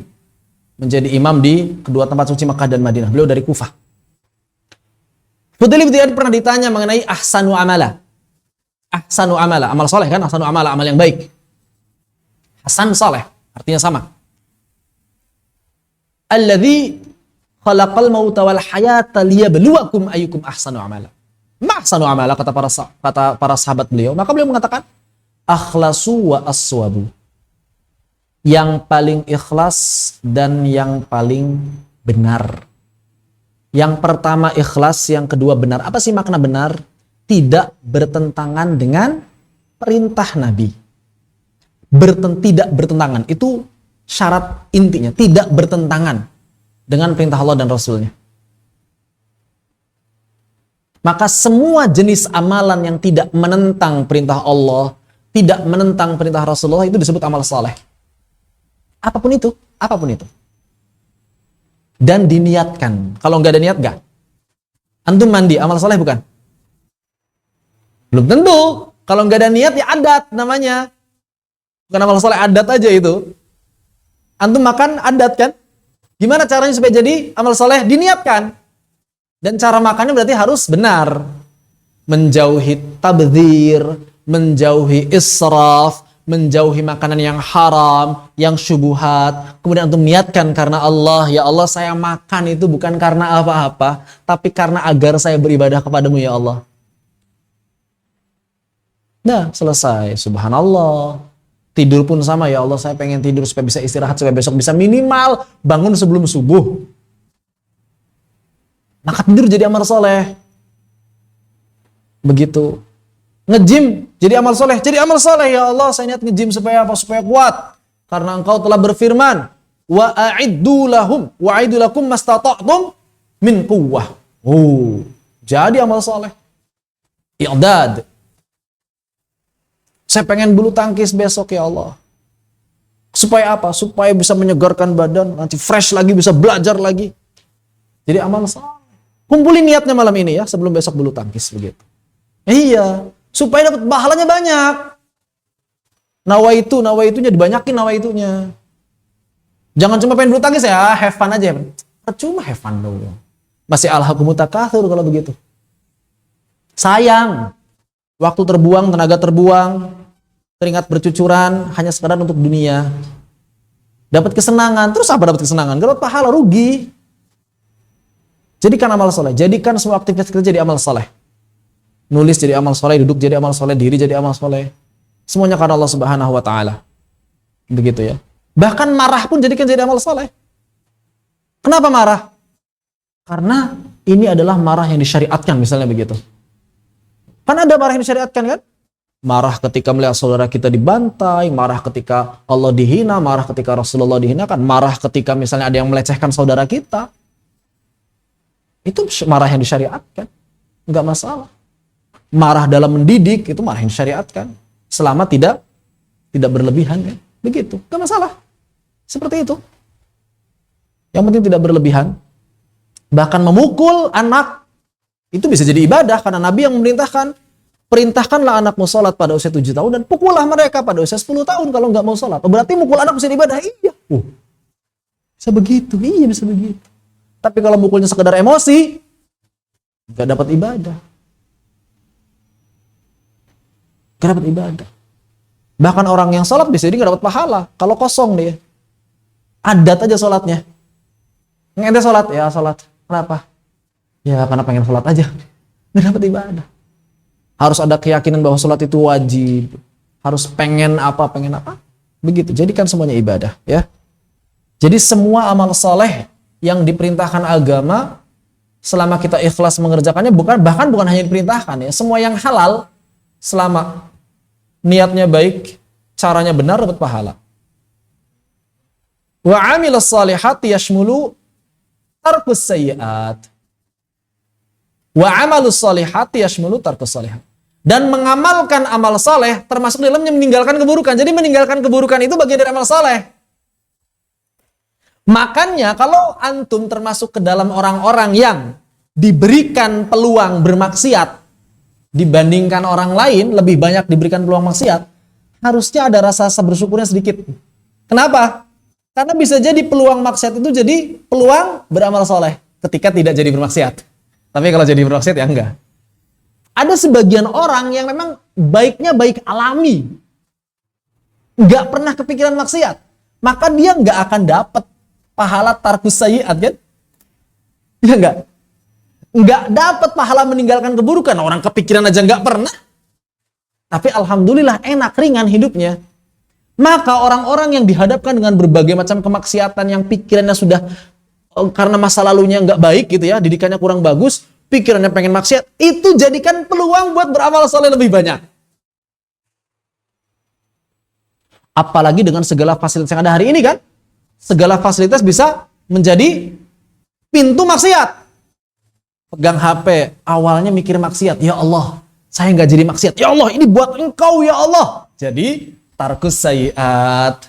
Kayak gitu. Kan orang yang baiknya alami memang nggak kepikiran, kan? Ya memang nggak pengen maksiat sejak awal, udah selesai. Nah, makanya meninggalkan yang haram dapat pahala kalau kita niatkan untuk Allah dalam meninggalkannya. Kalau nggak pernah kepikiran ya nggak bisa. Itu adalah bagian dari ujian kita. Makanya bersyukur aja. Ya Allah, kok lingkungan saya jelek banget ya? Ya mudah-mudahan lingkungan jelek itu jadi peluang beramal saleh lebih banyak. Mungkin ibadahnya sedikit, melakukan kebaikannya sedikit, tapi meninggalkan keburukannya banyak jadi pahala juga. Begitu, ya. Seperti itu. Ya, subhanallah. Makanya orang yang punya masa lalu kelam itu bisa jadi peluang pahalanya lebih banyak daripada orang yang nggak pernah mengalami kekelaman. Karena orang yang punya masa lalu kelam itu kan pikirannya udah ada, rasa-rasanya ada, ikatannya kuat, pengen kembali ke masa lalu kadang-kadang. Maka ketika pikiran-pikiran tersebut muncul, niatkan karena Allah. Ya Allah, saya udah pengen kembali ke masa lalu, sekarang enggak ya, enggak, udah cukup ya. Karena engkau ya Allah, bukan karena yang lain. Karena saya pengen surgamu ya Allah. Udah dapat surga insya Allah. Begitu. Jadikan peluang. Jadikan peluang.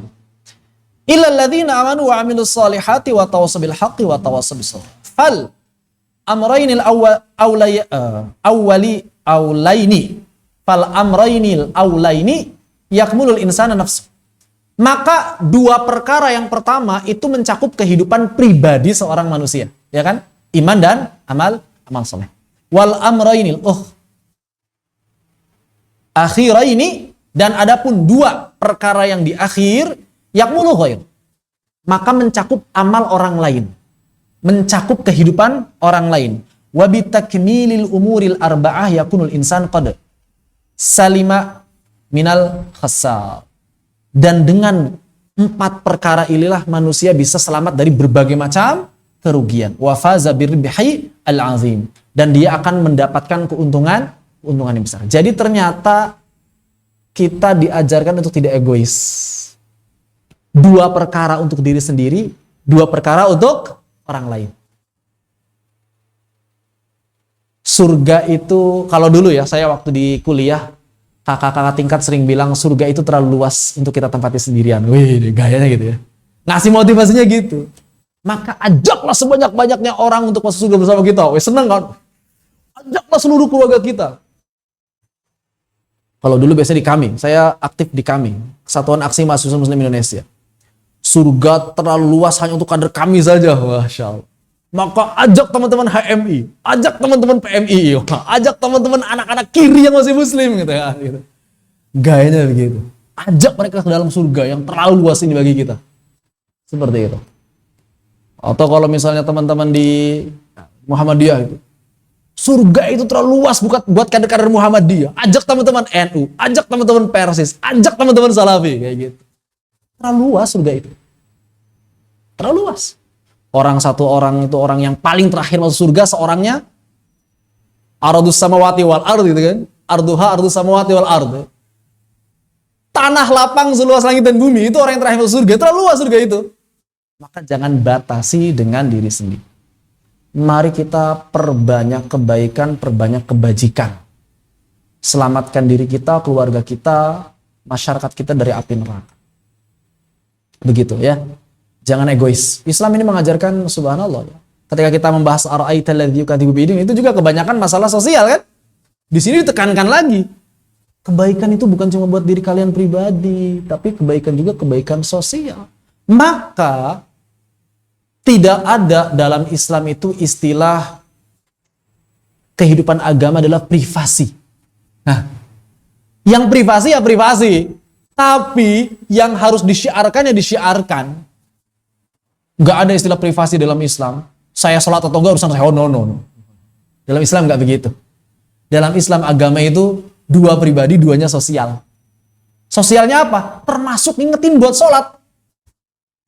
Itulah bagian dari sosialnya Islam. Berarti lebih sosial daripada sosialis gitu ya. Iya kan? Lebih sosial daripada sosialis gitu. Ngurusin agama, kurang sosial apa coba? Ngurusin agama mah. Itu kan agama itu bahan, ada privasi personal dalam Islam agama. Semuanya harus dilaksanakan bersama-sama. Makanya yang namanya ulil amri wajib nyuruh orang buat sholat. Bahkan diwajibkan untuk memerintahkan anggota misalnya polisi gitu ya, buat sweeping orang-orang yang gak jumatan, sweeping orang-orang yang minuman keras, itu harusnya tugas polisi bukan tugas FPI harusnya. Dan harusnya polisi terima kasih itu sama FPI harusnya. Harus tugas polisi harusnya. Kalau bukan polisi, kan polisi ngurusin kriminal. Ya udah deh Pamong Praja Satpol PP kan, yang ngurusin bukan kriminal kan. Nah, Satpol PP harusnya tugasnya itu. Kalau bulan puasa di terminal, harusnya bawa-bawa pentungan itu buat ngejar-ngejar mereka yang bawa-bawa es teh itu gitu. Nah, itu. Sambil rokok, es teh rokok gitu kan. Banyak kan di terminal kan? Bulan puasa, es teh rokok. Kalau zaman sekarang bukan plastik lagi ya, botol ya sekarang ya. Zaman dulu kan es tehnya es teh plastik gitu kan. Begitu, harusnya Pamong Praja itu keliling-keliling tuh. Setiap Jumatan jam 11 keliling tuh. Setengah 12. Kalau di Aceh masih ada orang Aceh? Enggak ada ya? Teman-teman saya di Aceh katanya emak-emak itu kalau jam setengah 12, jam 12 di Aceh kan zuhur kita jam 1 ya. Jam 12:30 itu udah keliling tuh ke gang-gang. Kalau ada laki-laki diem itu dipukulin sama sapu itu ya, kejar-kejar ya. Bagus itu. Tapi kan agama itu masalah privasi, nggak ada privasi dalam Islam. Masalah privasi itu ketika kalian di rumah itu privasi silahkan. Nggak diurus. Kalian mau nggak sholat, kalian maksiat dalam rumah, selama nggak kelihatan orang lain, terserah urusan kalian. Tapi ketika kalian keluar rumah, diingetin, wajib diingetin. Tapi pemerintah harus tetap masuk ke dalam rumah melalui televisi, melalui pemberitahuan, melalui WhatsApp. Jadi harusnya pemerintah itu ngirim WhatsApp itu, misalnya Kominfo ya. Kominfo, iya. Kementerian Kominfo kan, komunikasi dan informasi. Harusnya tulis tuh, jangan lupakan sholat yang 5 waktu. Ingat, selamatkan keluarga dari api neraka. Harusnya gitu Kominfo. Iklan layanan masyarakat, mari jangan tinggalkan sholat. Tinggalkan sholat, siksanya berat. Begitu, harusnya begitu. Di bulan Ramadan ini, jangan ada lagi yang batal puasanya. Iklan layanan masyarakat ini demi mempertahankan Indonesia, agar semua muslimin di Indonesia masuk surga bersama-sama. Begitu, harusnya begitu. Ini pemerintahnya jahil. Entah jahilnya jahil basit atau jahil murakab, entah. Kalau jahil basit dimaafkan. Kalau jahil murakab ya enggak, tapi saya enggak tahu. Jahilnya jahil basit atau jahil murakab, Allahu a'lam. Begitu harusnya. Ada enggak pemerintah yang begitu? Masang baliho. Selamat menunaikan ibadah puasa. Bukan selamat menunaikan ibadah puasa. Mari kita berpuasa untuk meraih surga. Yang enggak puasa dikejar Satpol PP. Harusnya begitu harusnya. Berani gak pemerintah gitu? Cuma selamat menunaikan. Itu pun ramainya menjelang pemilu doang lagi. Iya kan? Salamnya 5 agama lagi. Swastiastu apa? Swastiastu itu. Itu nggak ada sebelum zaman Soeharto, itu nggak ada. Soeharto kalau salam assalamualaikum aja. Masya Allah. Dan kita berharap Indonesia sejahtera. Gimana ceritanya? Ada orang sering maksiat, terus ditimpa musibah. Dia bilang, ya Allah, kenapa saya ditimpa musibah? Lo nggak mikir. Giliran dapat rezeki apa? Rizki anak soleh dari mana lu? Yang ada Allah itu ngasih ujian. Ya. Begitu. Hati-hati. Allahu a'lam. Wa tawasabil haqqi wa tawasabis sabr. Wa tawasabis sabr ay alal masaib wal aqdar, yaitu atas segala musibah dan takdir. Wa adza man yu'adzi mimman ya'murunahu bil ma'ruf wa yanhauna 'anil munkar. Dan juga rasa celaan terhadap orang-orang yang suka beramar ma'ruf nahi munkar. Kamu harus sabar. Jadi orang-orang yang menyakiti orang yang biasa amar ma'ruf nahi munkar itu fitrah, sunnatullah. Yang namanya orang yang amar nahi munkar pasti akan disakiti sedikit atau banyak. Disebut sok suci, disebut memecah belah agama, ya kan? Kita ngingetin, hati-hati sama orang yang suka ngaku-ngaku ini, ngaku-ngaku itu, ngaku-ngaku wali padahal bukan wali gitu kan. Wah, ente pemecah belah agama. Pemecah agama justru ingin menjaga agama. Begitu. Seperti itu, ya. Demikian. Jadi hati-hati menjaga hati kita dan tetap sabar dalam kesabaran tersebut. Allahu taala a'lam. Baik. Sini apa ada PR-nya enggak?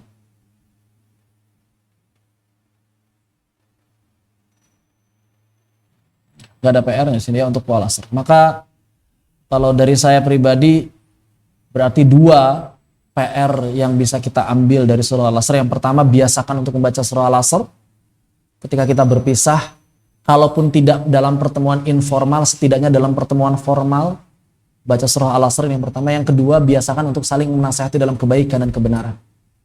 Karena orang yang berdakwah itu sudah langka. Kalau bukan antum siapa lagi? Ya. Dan berarti kalau kita siap untuk berdakwah pada orang lain, maka berarti konsekuensinya kita harus siap didakwahi orang lain. Artinya kita harus berjiwa besar ketika kita keliru, kita diperingatkan. Jangan sampai kemudian kita siap mendakwahkan orang lain, tapi kita tidak siap didakwahi. Tidak. Kita siap mendakwahkan orang lain, kita siap didakwahi oleh orang lain. Maka jangan sampai ada pikiran ketika kita didakwahi, ketika kita diperingatkan, ketika kita diberi nasihat, siapa lu? Enggak. Itu adalah ciri khas iblis. Orang yang tidak mau diberi nasihat adalah ciri khas iblis. Jadi buka jiwa kita, open mind, orang zaman sekarang bilangnya. Open mind, buka jiwa kita, berbesar hati. Jangan sampai kemudian hati kita menyempit hanya gara-gara perkara kita diperingatkan. Kalau memang itu kebenaran, walaupun datangnya dari setan, kalau itu kebenaran, kita terima. Allah Ta'ala a'lam. Ini mungkin yang bisa kita petik dari surah Al-Asr. Barakallahu fiik. Mohon nasihatnya gimana caranya menyikapi orang tua yang secara pemahaman agama sekitar dan adat kedaerahan. Misalnya pamali-pamali segala macam. Kalau misalnya masalah pamali-pamali sih ya selama tidak bertentangan dengan syariat nggak masalah sebetulnya. Kita pakai majaz akli istilahnya ya. Masih masuk logika lah, masih logis gitu, nggak masalah gitu, masih logis gitu ya. Itu jangan duduk di bawah pintu pamali. Oh iya, maksudnya ngalangin orang gitu. Nah itu kan logis kan, majaz akli gitu. Itu nggak masalah gitu. Cuma kalau memang sudah menjurus kepada khurafat, ya harus kita ingatkan secara perlahan. Tapi nggak mesti harus dengan pertentangan yang keras.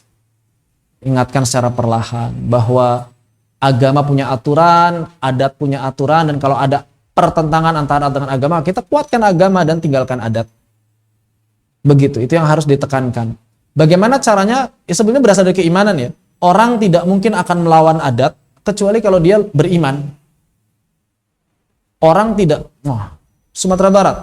Kalau misalnya ini masih enggak waris masih enggak? Waris masih ke perempuan aja masih. Ya, pusako.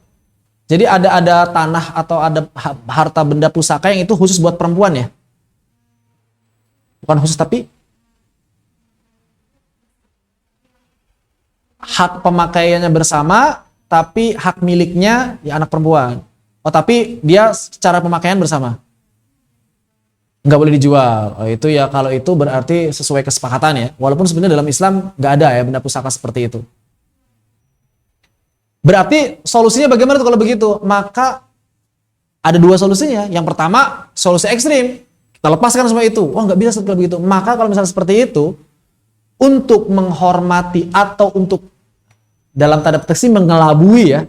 Untuk mengelabuinya bagaimana? Maka rundingkan dulu dengan seluruh saudara. Ada hak mereka di sini dan mereka harus meridhoinya begitu.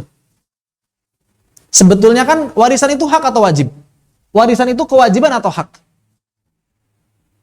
Hak. Dari sisi penerimanya hak. Artinya mau diterima atau nggak diterima boleh kan?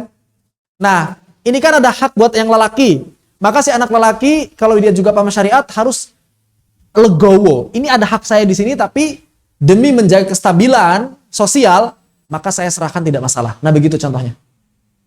Demikian. Kalau masalah mahar, kalau mahar itu ada dua ya di sana ya. Jadi ada mahar resmi, ada mahar adat ya. Mahar syariat, ada mahar adat. Nah, mahar adat ini sebetulnya nggak ada. Jadi kalau misalnya dia memberatkan, maka tidak boleh sebetulnya. Tidak dituntut dalam syariat. Sehingga kalau misalnya perempuan tidak memiliki harta yang banyak, ya tidak masalah. Begitu. Cuma kan yang jadi masalah di sana, nggak bisa begitu kan ya. Harus ya yang memberikan. Nggak juga. Di Pariaman aja yang begitu. Oh, di luar Pariaman enggak? Kalau masalah mahar di Pariaman aja. Ah, itu ya, uang jemput. Jadi, kalau kata teman saya, lulusan SMA sekian, S1 sekian, S2 sekian. Makanya teman-teman saya yang orang-orang Pariaman itu semangat kuliah. Gitu. S3, kenapa S3 lebih mahal? Teman saya begitu, orang teman Pariaman. Sambil bercandanya begitu bercandanya. Emang berapa? Kalau S1 sekian, S2 sekian, S3 sekian. Enak jadi cowok di sana. Ya enak gitu.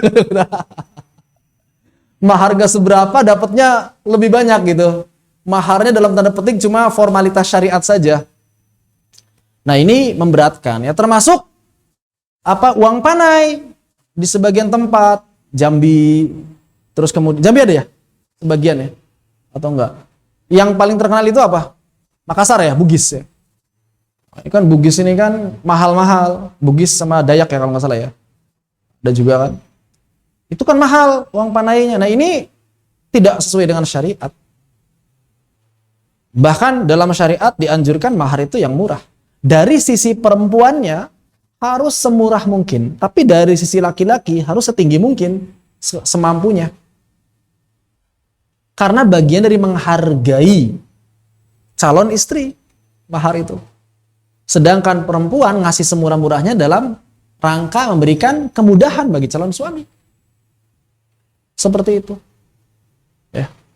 Begitu. Jadi hal-hal yang memberatkan manusia lalu kemudian syariat itu dalam aturannya ringan, itu harusnya kita ambil syariat. Jangan ambil adat. Tapi adat-adat yang memang baik, misalnya di Sunda ada punten gitu ya. Di Sunda itu punten permisi. Itu kalau Sunda itu permisi. Bagus. Lebih bagus lagi kalau setelah permisi, salam. Iya kan? Punten, assalamualaikum. Double. Adatnya dapat, syariatnya dapat kan? Tuh, begitu contohnya. Di Jawa juga sama kan, punten gitu kan. Apa? Di Jawa punten juga ya? Oh, apa? Kulo nuwun. Kalau nuwun sewu sama? Sama. Gitu kan. Nuwun sewu. Nuwun sewu yang benar ya. Sewu itu kan artinya 1000 ya? Nuwun sewu, sewu itu kan 1000 kan ya? Nuwun sewu. Nuwun itu minta ya? Nuwun sewu minta 1000 gitu. Jangan terjemahin satu-satu, Ustaz. Enggak benar tadi ya. Nuwun sewu ya, sewu gitu. Minta 1000 kan ya kalau terjemahin satu-satu ya. Nuwun sewu, monggo. Assalamualaikum, waalaikumsalam. Ya gitu. Tapi yang bertentangan misalnya seperti apa? Seperti budaya ngesot ya di beberapa keraton. Budaya ngesot, maka ini nggak bisa dalam syariat, nggak boleh. Tahu kan budaya ngesot kan? Masuk keraton itu harus ngesot, nggak boleh diri. Harus sambil duduk ngesot gitu. Nggak boleh diri, kalau nggak jongkok minimal. Dan itu ada tingkatannya, yang paling rendah ngesot. Kalau dia levelnya agak tinggi jongkok, kalau levelnya agak tinggi membungkuk, kalau levelnya paling tinggi tegak. Iya itu ada. Ada kasta di sebagian keraton di Jawa. Nah, itu nggak boleh. Manusia derajatnya sama di sisi Allah Subhanahu wa taala. Oh, kalau ada Jepang, Korea gimana yang membungkuk? Selama tidak sampai ruku masih diperbolehkan oleh syariat. Kalau sampai ruku makruh. Kalau sampai sujud haram. Jadi menghargai orang Korea sama Jepang gimana kalau enggak? Masih boleh selama enggak sampai ruku. Begitu. Menghargai orang Jepang kan gitu kan? Enggak mungkin begini kita salaman. Kita gini dia gini. Enggak nyambung. Nah, begitu. Seperti itu. Jadi yang tidak bertentangan dengan syariat tidak masalah, tapi yang bertentangan dengan syariat harus diberikan pemahaman. Cuma memang kadang ada sebagian orang yang mengagung-agungkan adat, seakan-akan adat itu segalanya. Seperti sekarang kalau di Jawa ada istilah rahayu ya, yang mereka ini ingin mengembalikan kejayaan Majapahit. Seolah-olah Majapahit adalah segalanya, digabung-gabungin sama Islam. Ada yang sampai Candi Borobudur itu adalah Al-Aqsa gitu kan. Sholat di Candi Borobudur. Makin ngawur aja. Makin ngawur. Candi Borobudur itu Al-Aqsa. Terus kemudian ada lagi ya. Ada Sunda, bukan Sunda Empire. Kalau di Sunda, Sunda Wiwitan namanya. Mengembalikan kejayaan Sunda, Prabu Siliwangi, Sunda Wiwitan. Wallahualam kalau di tempat-tempat lain Sumatera segala macam saya nggak paham. Termasuk di Bali. Di Bali ini adat istiadatnya kan kental sekali. Cuma kalau Bali memang orang Islam itu sanggup melepaskan adat. Makanya kalau di Bali orang Islam itu nggak dianggap orang Bali, walaupun dia Bali asli. Misalnya ada Bali-Bali pedalaman, Muslim, mereka udah nggak dianggap Bali. Karena menurut orang Bali, menjadi Muslim itu melepaskan adat istiadat. Tapi bagus justru, jadi udah nggak terikat adat lagi. Cuma orang Bali aslinya jadi aneh. Kalian itu kenapa? Kami ini orang Bali asli. Kenapa kok kalian lebih hormat pada orang Jawa yang Hindu katanya daripada orang Bali yang Muslim gitu? Aneh katanya mereka. Jadi orang Bali yang Muslim itu ya bisa dikatakan di sana ada apa ya? Nggak ada kesetaraan gitu. Dianggap orang luar. Jadi mereka orang-orang Hindu Bali lebih menghargai orang luar yang Hindu daripada orang Bali yang Muslim. Itu beberapa curhatan orang-orang Bali yang Muslim. Begitu ya. Jadi setiap adat istiadat ditimbang dengan syariat. Kalau ngotot sama orang tua dosa enggak? Ya dosa kalau sampai menyakiti orang tua. Tapi kan orang tuanya salah, sesalah-salahnya orang tua jangan ngotot, jangan meninggikan suara. Sama seperti nanti istri ke suami, sesalah-salahnya suami jangan meninggikan suara. Berat nggak? Berat banget. Tanya aja sama udah nikah. Tanya udah nikah. Berat nggak meninggikan suara di hadapan suami? Berat sekali. Pengennya teriak-teriak di depan suami. Pengennya ngebantah suami. Ya jangankan ke suami, ke orang tua aja sekarang itu berani kan? Padahal derajatnya suami dibanding derajat orang tua lebih tinggi derajat suami dalam konteks ketaatan. Maka kalau misalnya ada yang nanya, Ustaz, bagaimana sih sikap seorang istri seharusnya kepada suami? Maka jawabannya mudah. Pertanyaannya ditanya balik aja jawabannya. Bagaimana seharusnya sikap seorang anak kepada orang tua? Nah, sikap terhadap suami itu lebih tinggi dari itu harusnya. Berat sekali. Berat. Jangan bantah. Maka nanti anak laki-laki ke siapa? Ke ibu. Jangan pernah meninggikan suara di hadapan ibu. Walaupun ibu kita salah. Kalau mau diskusi sehat. Kalau udah nggak sehat, diam aja. Doakan. Nggak perlu debat, apalagi sampai teriak-teriakan gitu. Nggak perlu. Ada hak orang tua yaitu hak adab. Ya, hak adab. Makanya, kalaupun misalnya ada orang, jangankan orang tua yang muslim ya, sekadar zalim gitu ya.